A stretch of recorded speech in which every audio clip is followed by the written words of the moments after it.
Este es la ñapa número 39. Hemos llegado a un número mágico. 39. Omar Así Hernández, bienvenido. es el número mágico, no sabía. Bueno, gracias, Daniel. El número Aquí mágico estamos. porque es mi edad. Voy a cumplir 40 este año. No me cansaré de Ah, repetirlo. bueno, muy bien, muy bien. A mí me falta Tú un poquito. sabes, te falta un poquito más. Tú sabes, Neomar, que Trump esta semana ha visto el verdadero inicio de su campaña electoral. La campaña electoral de Donald Trump para la reelección se la están haciendo los demócratas con dos errores garrafales que han cometido. Uno, adelantar un impeachment en el momento en que lo adelantaron. Han adelantado un impeachment en año electoral y lo han perdido. Y número dos, con la inmensa chapuza que han dado con las primarias en Iowa, en un performance absolutamente tercermundista.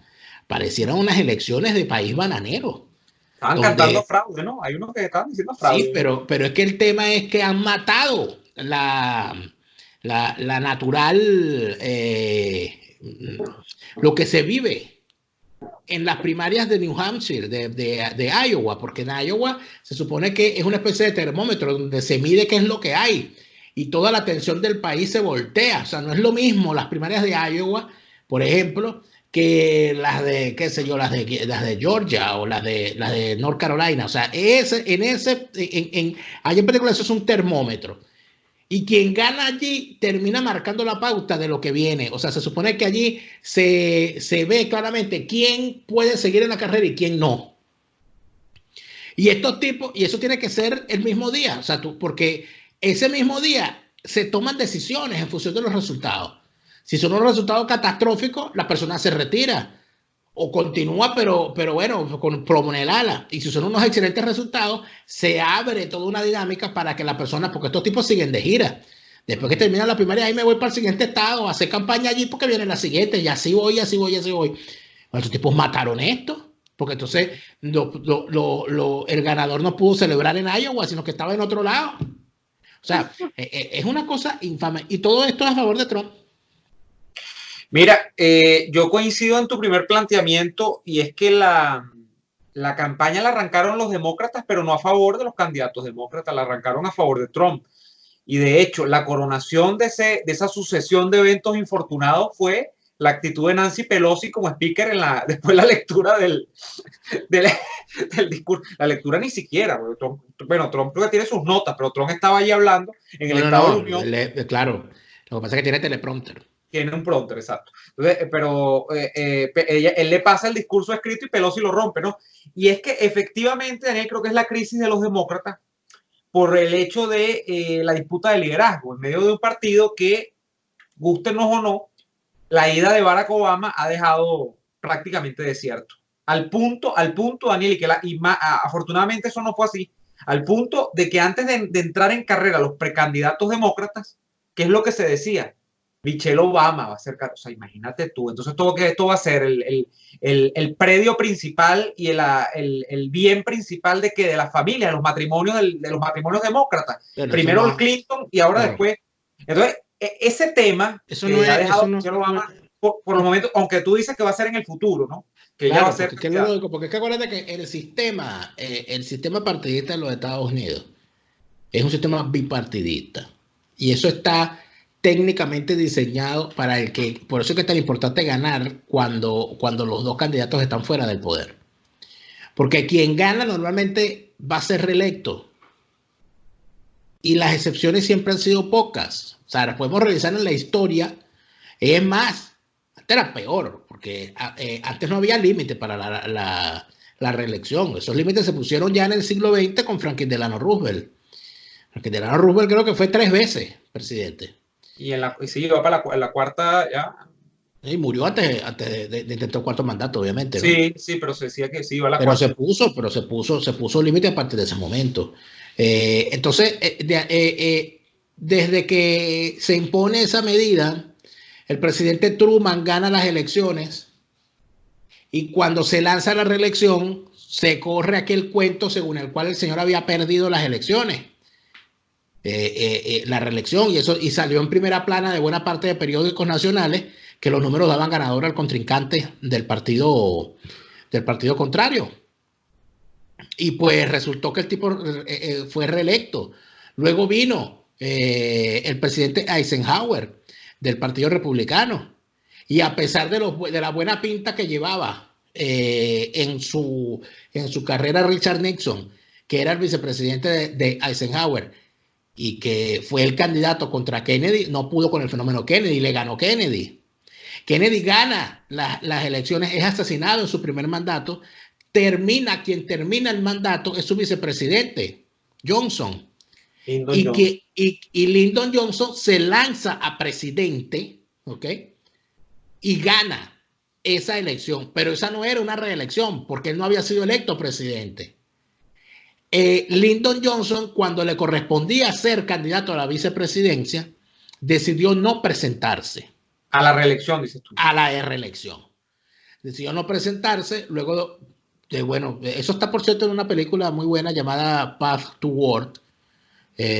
Path to War, sí. Hay una biográfica, no recuerdo si el nombre es Lyndon o algo así, o es esa que tú estás diciendo. Hay una de Woody Harrelson. Woody Harrelson hace de Lyndon Johnson.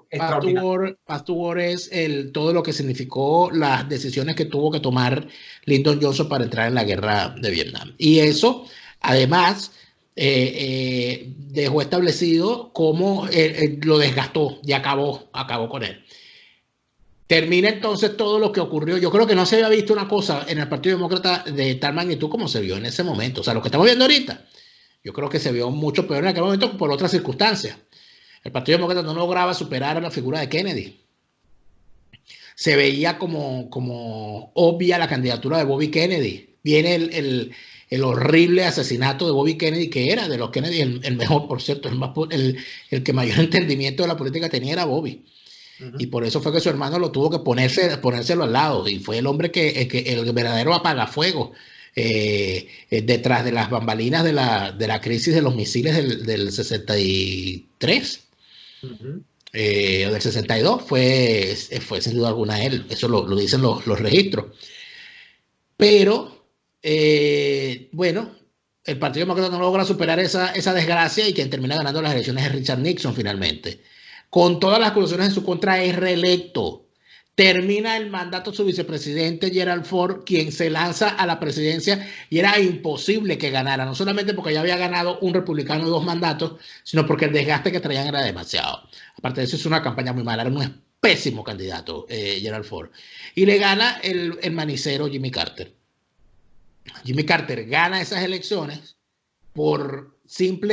solamente porque el Partido Republicano estaba en un muy mal momento. Evidentemente, lo que quedó en evidencia del gobierno de Jimmy Carter fue una gran debilidad frente a la Unión Soviética,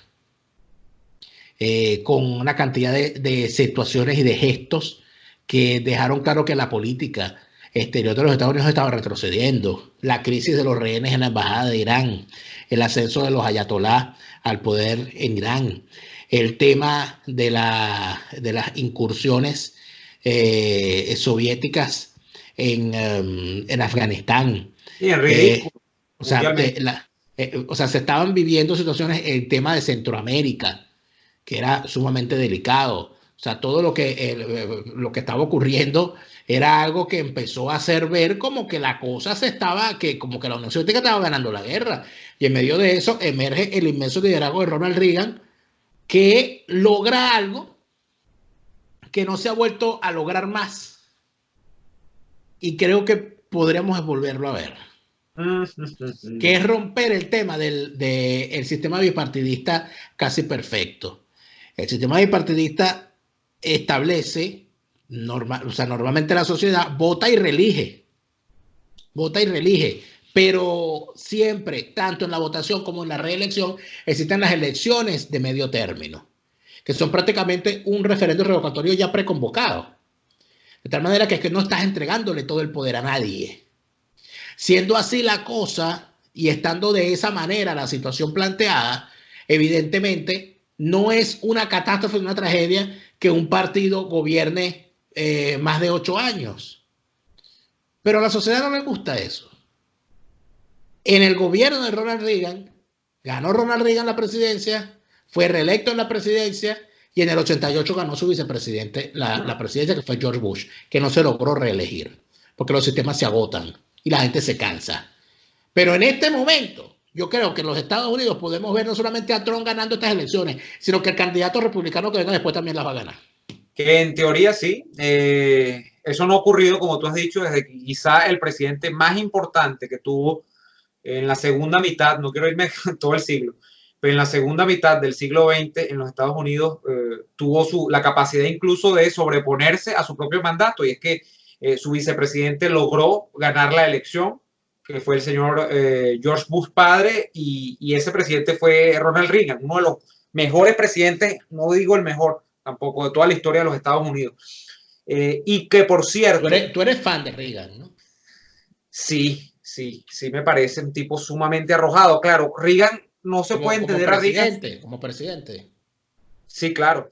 Pero es que no se... Claro, Daniel, lo que pasa es que no se puede entender a Reagan sin la década de los 80 y lo que implicaba... Claro, el arrojo personal de Reagan en política exterior es extraordinario, pero es que, claro, responde a un mundo de agotamiento ya, que coincide con el agotamiento del principal enemigo para aquellos años de la política exterior de los Estados Unidos, que es la URSS. Es muy querido aquí en Alemania. Hay dos presidentes de los Estados Unidos sumamente recordados y venerados. Ambos por lo mismo, por el discurso que dieron cada uno de ellos en su momento en el muro, frente al muro. El primero que dio un discurso, el primer presidente de los Estados Unidos que dio un discurso en Berlín después de la construcción del muro fue Kennedy, quien en su discurso dio una famosa frase que se ha convertido luego en un chiste, porque eso es como difícil entenderlo. Yo lo vine a entender fue cuando llegué aquí a Alemania y empecé a hablar alemán. El señor John Kennedy dijo en ese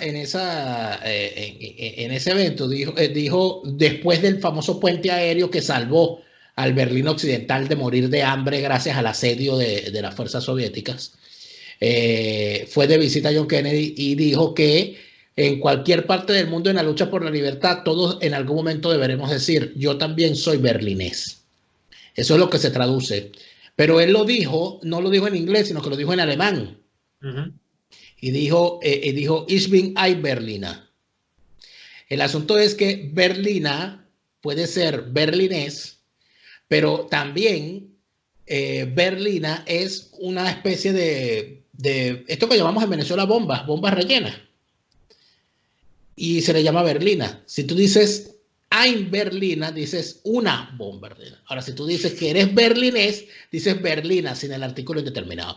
Entonces, eso quedó como un recuerdo. Y por eso es que Kennedy, inclusive eso está en todas partes, te lo enseñan en el curso. Mira, Kennedy cometió este error para que no lo cometa. Y el otro presidente fue Reagan. Reagan, porque Reagan fue el último presidente que yo recuerde, si no recuerdo mal, creo que fue el último presidente de los Estados Unidos en dar un discurso en el muro, que fue el famoso discurso donde Reagan dice, señor Gorbachev, derribe este muro. Sí, coincidió. Que fue una frase. Es que coincidió con el agotamiento de un sistema que ya no daba más, ¿no? Por supuesto, que una cosa de 70 años, que era un armatoste inmenso, que vivía, como decimos los venezolanos coloquialmente, que vivía de meter el paro, o sea, de chacarro, de pura apariencia, y era una gran mentira, ¿no? Y por aquello luego la denominación de todo lo que ocurría detrás de eso como el telón de acero, porque es una cosa que cubriría una sensación, una generación de una sensación de algo que realmente no existía, que era un progreso. Ese término, quien lo inventó, por cierto, fue Churchill.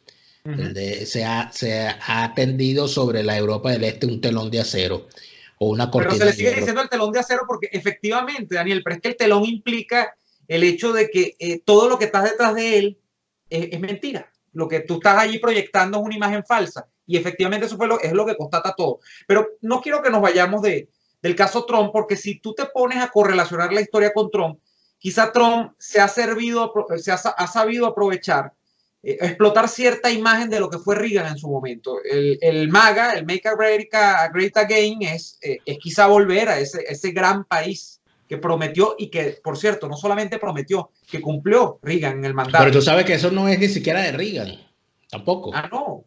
No, eso es un principio de los republicanos.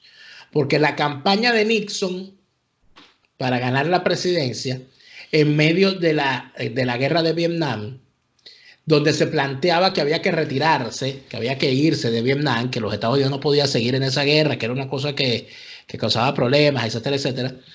El planteamiento de Nixon era salir con dignidad.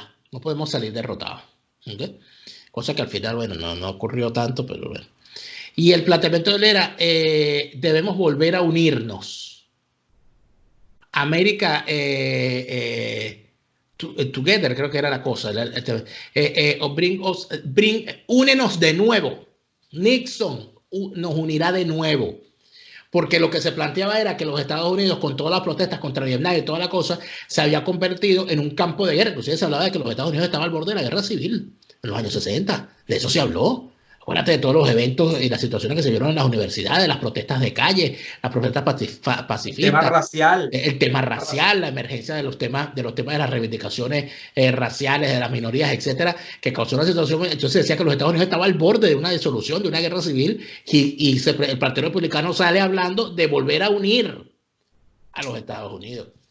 Después eso, bueno, pues se convierte en otra cosa, y cuando ocurre lo que ocurre con Jimmy Carter, aparece ese lema, bueno, debemos ser grandes again.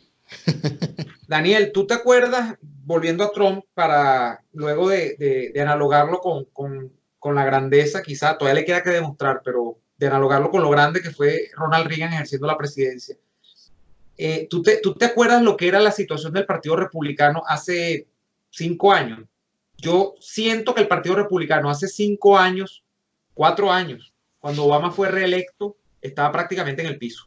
Esto es una percepción que yo no vivía en los Estados Unidos. Yo no soy un sabiondo de la política norteamericana, pero la percepción que a mí me dio la candidatura de Mitt Romney en el año 2012, cuando hace 4 no, entonces te estoy hablando, hace 4 estaba Trump, quiero reformular, 4 años antes de que llegara Trump hace 8 años. Hace 8 años, que se me va el tiempo tan rápido.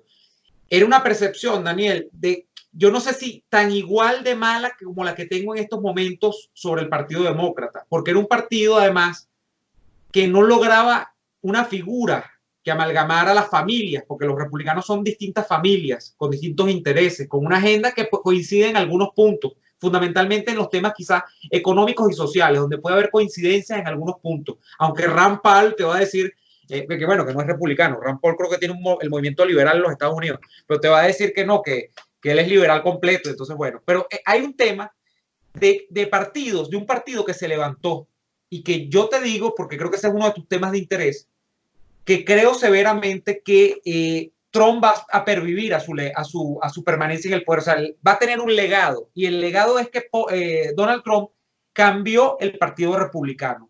Está en condiciones en estos momentos, Trump, número 1, de ganar la reelección, y de que por la crisis, y esto genera una ventana de oportunidad que tiene el Partido Demócrata, que creo que tiene unas revelaciones allí que pueden ser de cara al futuro, pero hay que dejarlas madurar, como Buttigieg, que es un tipo polémico, pero se dice, por ahí leí a alguien, un gran amigo nuestro, José Valentín, que dice que Buttigieg, si no tuviese el tema, y no estoy haciendo nada de juicio peyorativo con esto, si no tuviese el issue de que él dice, y evidentemente no es que lo dice, lo practica, porque es un gay que incluso ya contrajo matrimonio con una persona siendo alcalde de una pequeña localidad de Indiana, y el tipo ha hecho una gestión, parece que muy buena en esa localidad de Indiana. Tiene 8 años y tiene apenas 39 años. O sea, dice, es un Kennedy en potencia. Lo que pasa es que no quizá tenga el issue de una sociedad norteamericana que todavía no se abre el tema del matrimonio entre parejas del mismo sexo. Eso, por ejemplo, marca una ruptura en el Partido Republicano todavía. Hay gente que piensa que sí, gente que piensa que no. La mayoría pensarán que no.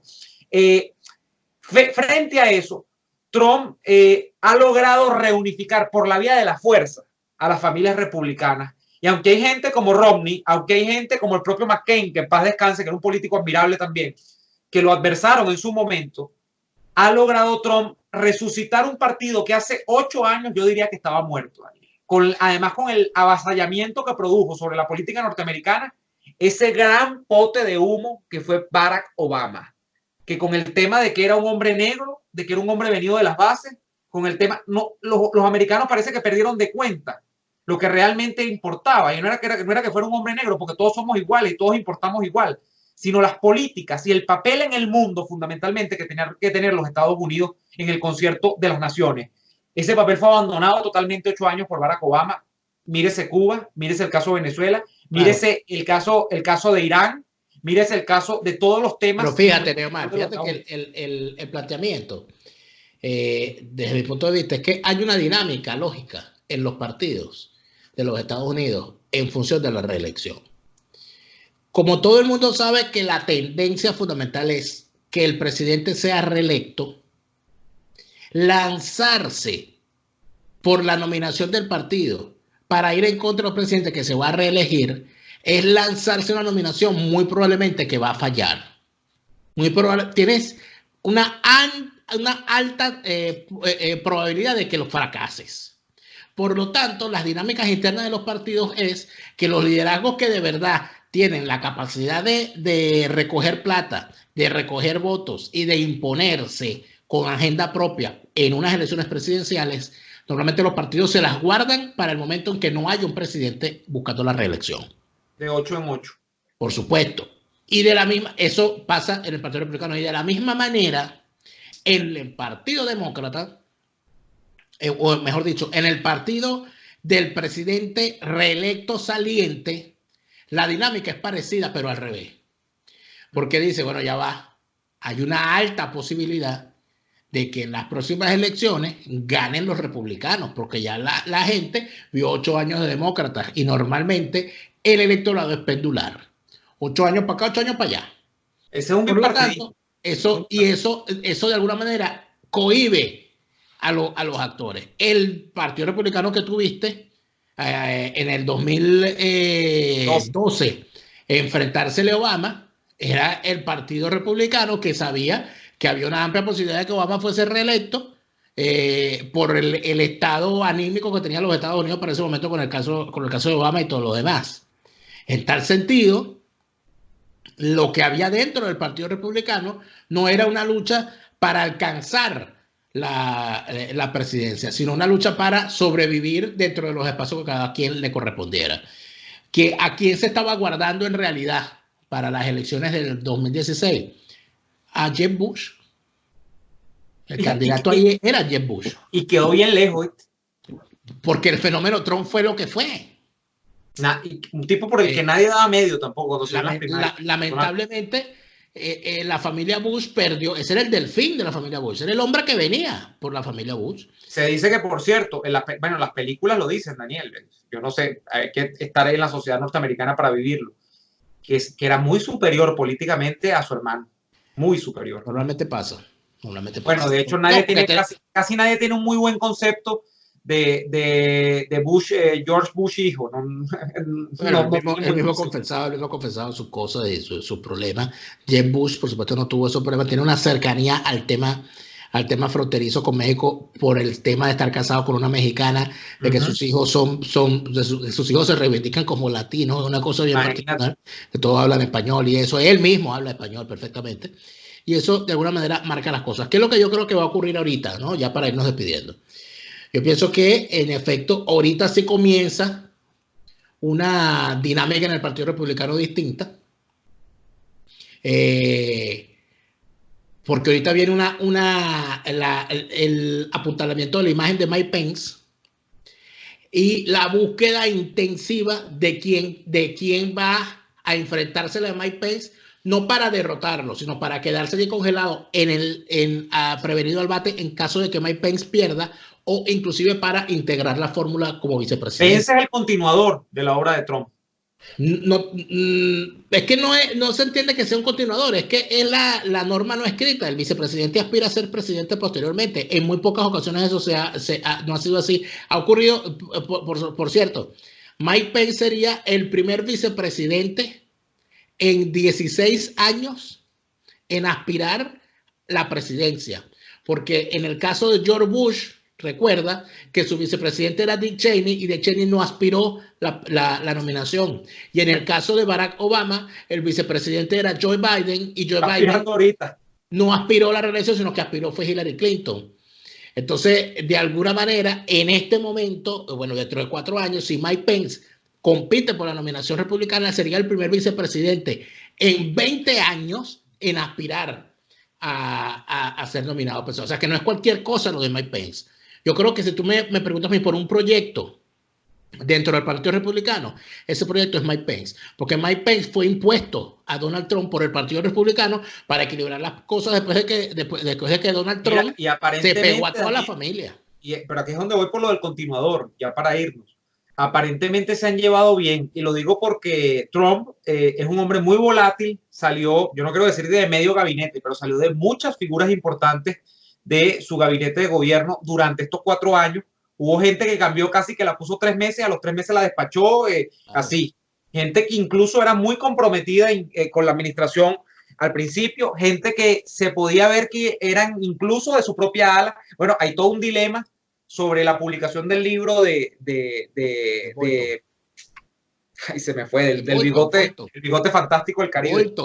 De Bolton, ajá, hay todo un tema. Entonces, Mike Pence ha sabido sobrevivir a eso siendo un hombre del establishment, como tú has dicho, republicano, que no lo era Trump, y parece, si no surge una pelea, imagínate, Trump es impredecible, puede que surja una pelea, parece que es el proyecto no solamente de Trump, sino del Partido Republicano, efectivamente, para los futuros 4 años, ¿no? Entonces, bueno, en ese sentido yo creo que Trump tiene todo por ganar en lo que viene.